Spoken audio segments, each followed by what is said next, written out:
मराठा कुणबी लेवा पाटील यांचा समावेश करून दाखवला, तेवढी संख्या मुळात नाहीच. ही संख्या फार तर मला वाटतं की 15% आसपास कदाचित असावी. अनेकांनी ते घेतलं आहे, ते जरांगे पाटीलही सांगितलं, अनेकांनी ते का कुणबी प्रमाणपत्र आहे त्यामुळे फार काही कमी लोक राहिलेत वगैरे.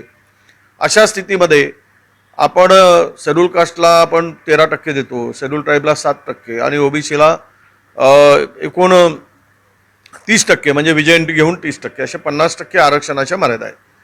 आणि आत्ता समाजाची आमच्या संख्या ही साधारणतः 75 ते 80%च्या घरात आहेत, तीनही कॅटेगरी मिळून.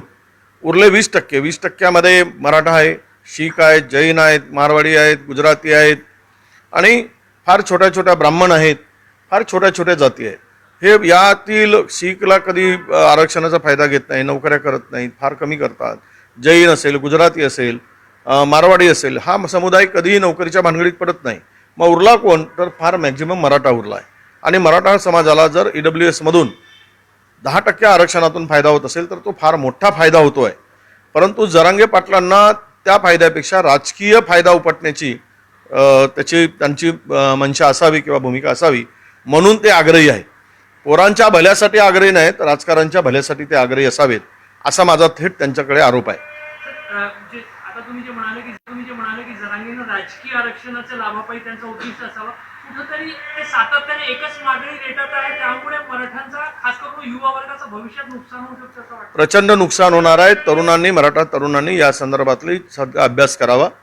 जरांगे पाटलांच्या म्हणण्यावर सगळं काही ठरवू नये, अभ्यास करून त्यांनी आपल्या भविष्याचा निर्णय घ्यावा, असंही माझं त्यांना आव्हान आहे. मुळात मी सांगितलं की ओबीसीमध्ये येऊन 372 जातीमध्ये येऊन त्यांना फार काही फायदा मिळणार नाही आणि ओपनमध्ये फार काही जाती राहणार नाहीत.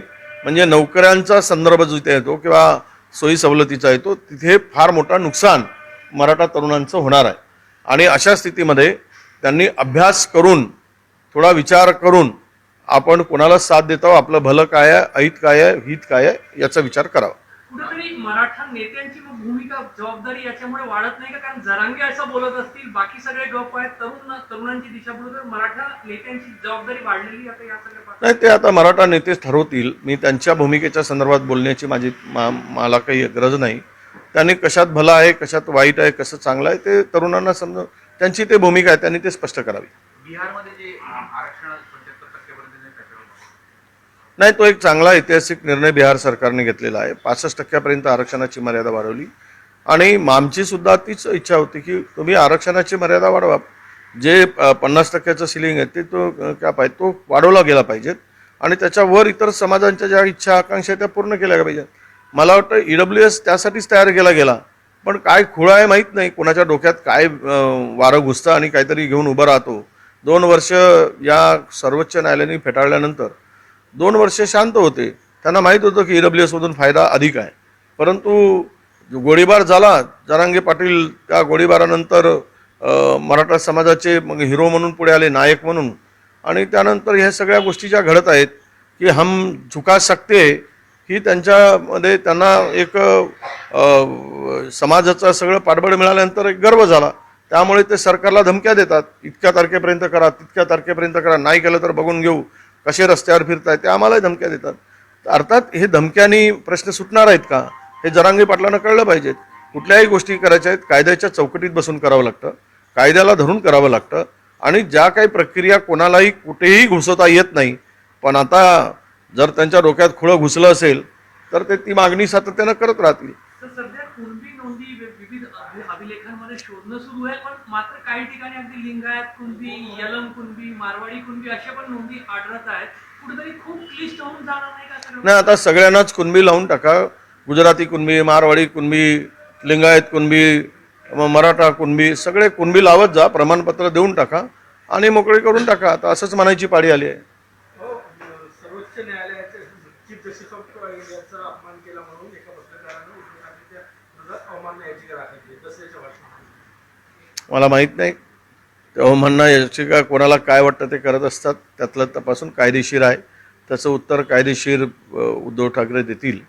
त्यामध्ये मी काय फार काही त्यात ऐकलं नाही. राज्यात नवीन जिल्हा निर्मितीच्या प्रक्रियेला वेग आलेला आहे. एक समिती गठीत करण्यात आलेली आहे. विभागीय आयुक्ताचे जे माजी आहेत औरंगाबादचे दांगट यांच्या नवीन जिल्हा निर्मिती करण्याच्या प्रयत्नात आता सरकार आहे. आता काय नवीन जिल्हा निर्मितीची आवश्यकता आहेच राज्यात. खूप मोठ्या प्रमाणात लोकसंख्या वाढली, विभाग मोठे मोठे जिल्हे आहेत. ती प्रक्रियेची अनेक दिवसापासूनची खूप लोकांची मागणी आहे. त्यामध्ये मला वाटतं की ती जर भूमिका स्वीकारून सरकार पुढे जात असेल तर ते लवकरात लवकर करावं. कारण मला वाटतं निवडणुकीच्या तोंडावर कोणाची नाराजी घेण्यासाठी ते करणार नाहीत. कारवाई करणं किंवा अहवाल मागवणं, माहिती घेणं आणि तयार करणं याला बरेच क्लिष्ट गोष्टी आहेत. बराच वेळ लागतो. अनेक जिल्ह्याच्या संदर्भात सीमा ठरवताना वाद होतात. या सगळ्यामध्ये एकमत होणंही फार महत्त्वाचं असतो, नाहीतर नवा उद्रेक तयार होण्याची शक्यता असते.